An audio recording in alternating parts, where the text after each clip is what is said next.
തമിഴ്നാട്ടിൽ തമിഴ് വെട്രിക്കഴകം അധികാരത്തിൽ വന്നു. ഘടകകക്ഷിയായി ഒപ്പം കോൺഗ്രസുമുണ്ട്.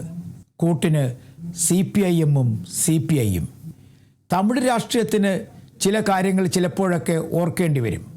56 വർഷത്തിന് ശേഷമാണ് ഒരു ദ്രാവിഡ പാർട്ടി അല്ലാത്ത ഒരു പാർട്ടി തമിഴ്നാട്ടിൽ അധികാരത്തിൽ വരുന്നത്. അതും തമിഴ് വെട്രിക്കഴകം. 1967 ഒരു ദേശീയ രാഷ്ട്രീയ പാർട്ടി അവസാനമായി തമിഴ്നാട്ടിൽ ഭരണം ഉറപ്പാക്കിയിരുന്നത് അല്ലെങ്കിൽ ഭരിച്ചിരുന്നത്. അന്ന് മുഖ്യമന്ത്രി M. ഭക്തവത്സലമായിരുന്നു.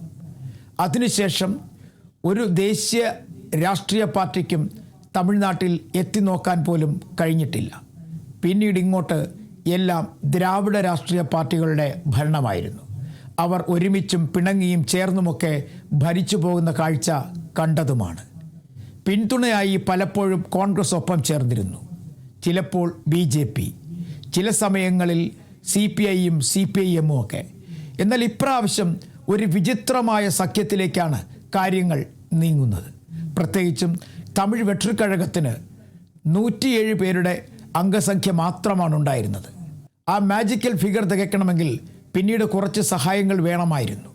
അതിനായി കോൺഗ്രസിൻ്റെയും CPI-യുടെയും CPIM-ൻ്റെയും ഒക്കെ തന്നെ പിന്തുണ തേടി. അവരെല്ലാം പിന്തുണ നൽകാൻ തയ്യാറാവുകയും ചെയ്തു. DMK-ക്കൊപ്പം ഉണ്ടായിരുന്നവരാണ് ഇപ്പോൾ വിജയ്ക്ക് പിന്തുണ നൽകിയിരിക്കുന്നത്. ഇതിന് പിന്നിൽ മറ്റേതെങ്കിലും രാഷ്ട്രീയ രഹസ്യമുണ്ടോ എന്നൊരു ചോദ്യം കൂടി ഇപ്പോൾ ഉയരുന്നുണ്ട്. പ്രത്യേകിച്ചും DMK-ക്ക് ഭരണം നഷ്ടപ്പെട്ട് പുറത്തു നിൽക്കുകയാണ്. AIDMK ആകട്ടെ ഏതു സമയത്തും ഒരു പിളർപ്പിൻ്റെ വക്കിലാണ്. ഒരു വിഭാഗം AIDMK നേതാക്കന്മാർക്ക് വിജയെ പിന്തുണയ്ക്കണമെന്ന് വലിയ താല്പര്യമുണ്ടായിരുന്നു. എന്നാൽ ചില വിയോജിപ്പുകൾ കാരണം അങ്ങനെ പിന്തുണയ്ക്കാൻ കഴിയാതെ പോയി. ആ സാഹചര്യത്തിൽ പാർട്ടി ഒരു പക്ഷേ പിളർന്നാലും അതിശയപ്പെടേണ്ട കാര്യം ഇല്ല. ഓരോ ദിവസം കഴിയുമ്പോഴും വിജയ്ക്ക് രാഷ്ട്രീയപരമായുള്ള ശക്തി കൂടാനുള്ള സാധ്യതയും തള്ളിക്കളയാനാകില്ല. എന്നാൽ ഇവിടെ ഒരു കാര്യം നമ്മൾ നോക്കേണ്ടത്, കോൺഗ്രസ് വളരെ ബുദ്ധിപരമായ ഒരു നീക്കമാണ് നടത്തിയിരിക്കുന്നത്. പ്രത്യേകിച്ചും ഒരു നിർണായക നിമിഷത്തിൽ. ആന്ധ്രയിലും ഒപ്പം തന്നെ കർണാടകയിലുമൊക്കെ വലിയ തരത്തിൽ കോൺഗ്രസ്സിന് നേരത്തെയൊക്കെ മുന്നേറ്റമുണ്ടായിരുന്നു. പക്ഷേ ആ മുന്നേറ്റത്തിന് ഇപ്പോൾ കുറവുമില്ല. തമിഴ്നാട്ടിലാണ് പാർട്ടിക്ക് വലിയ തരത്തിൽ പലപ്പോഴായി തിരിച്ചടി ഉണ്ടായിട്ടുള്ളത്. ഇപ്പോൾ കേരളത്തിലും വലിയ നേട്ടം ഉണ്ടായിട്ടുണ്ട്. എന്നാൽ തമിഴ്നാട്ടിൽ ഒരു തിരിച്ചുവരവിന് വേണ്ടി കോൺഗ്രസ് ആഗ്രഹിക്കുന്നു. അതിനാണ് വളരെ മെല്ലെയാണെങ്കിലും തമിഴ് വെട്രിക്കഴകത്തിനൊപ്പം പങ്കുചേർന്ന് ഭരണത്തിൽ പങ്കാളികളാകുന്നത്. അതിലൊരു പ്രധാനപ്പെട്ട കാര്യം കൂടിയുണ്ട്. എന്തായാലും മന്ത്രിസ്ഥാനം കിട്ടും.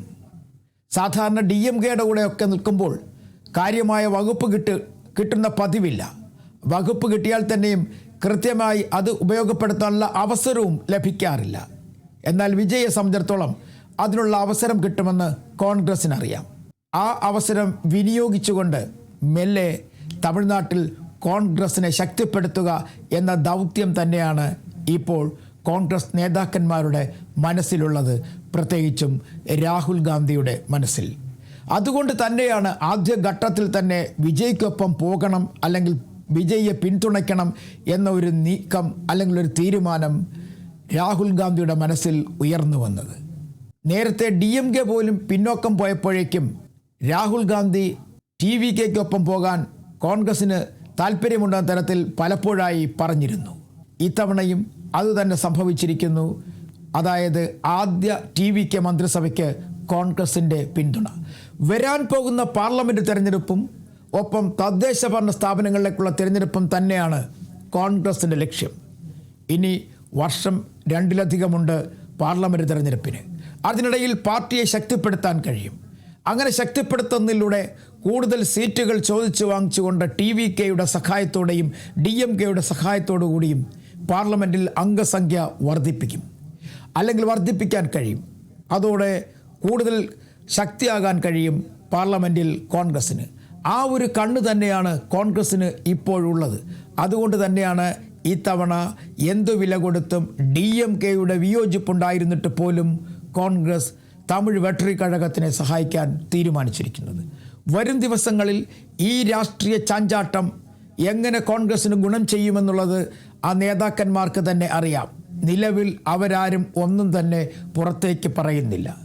സത്യപ്രതിജ്ഞ പ്രഖ്യാപിച്ചു കഴിഞ്ഞ് മണിക്കൂറുകൾക്കുള്ളിൽ തന്നെ ഡൽഹിയിൽ നിന്നും ചെന്നൈയിലേക്ക് രാഹുൽ ഗാന്ധി എത്തുന്നു. ചടങ്ങിൽ പൂർണ്ണതോതിൽ പങ്കെടുക്കുന്നു. വിജയ്ക്ക് സമീപത്തായി സ്ഥലം കണ്ടെത്തുന്നു, ഇരിക്കുന്നു, പരസ്പരം സംസാരിക്കുന്നു, ചർച്ചകൾ നടത്തുന്നു.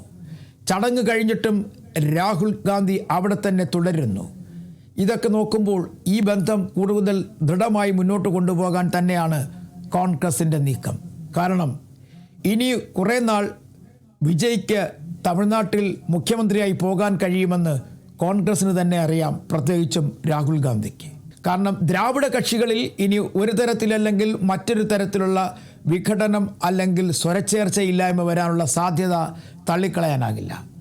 നിലവിൽ ഇനി വലിയ തിരഞ്ഞെടുപ്പുകളൊന്നും ഉടൻ വരാനില്ല എങ്കിൽ പോലും ആ തിരഞ്ഞെടുപ്പുകളിലേക്കുള്ള മുന്നൊരുക്കങ്ങളുടെ സമയം കൂടിയാണിത്. ആ സമയം കൃത്യമായി പ്രയോജനപ്പെടുത്താനുള്ള നീക്കത്തിൻ്റെ ഭാഗമായിട്ടായിരിക്കാം കോൺഗ്രസ് ഇങ്ങനെ ഒരു തീരുമാനമെടുത്തതെന്ന് വേണമെങ്കിൽ പറയാം. അതേസമയം DMK പ്രതിനിധിയായ കനിമൊഴി പറഞ്ഞൊരു പ്രധാനപ്പെട്ട കാര്യമുണ്ട്. പാർലമെൻറ്റിൽ പ്രത്യേക ബ്ലോക്കായിരിക്കുന്നതിന് വേണ്ടി നോട്ടീസ് നൽകുമെന്ന്. എന്നാൽ പിന്നീട് അത് ചർച്ചയായില്ല. ഈ സംബന്ധിച്ച് ആരും ഒരു കാര്യവും മിണ്ടിയിട്ടുമില്ല. അതിലും മറ്റൊരു രാഷ്ട്രീയ രഹസ്യമുണ്ടെന്ന് നമുക്ക് പ്രതീക്ഷിക്കാം.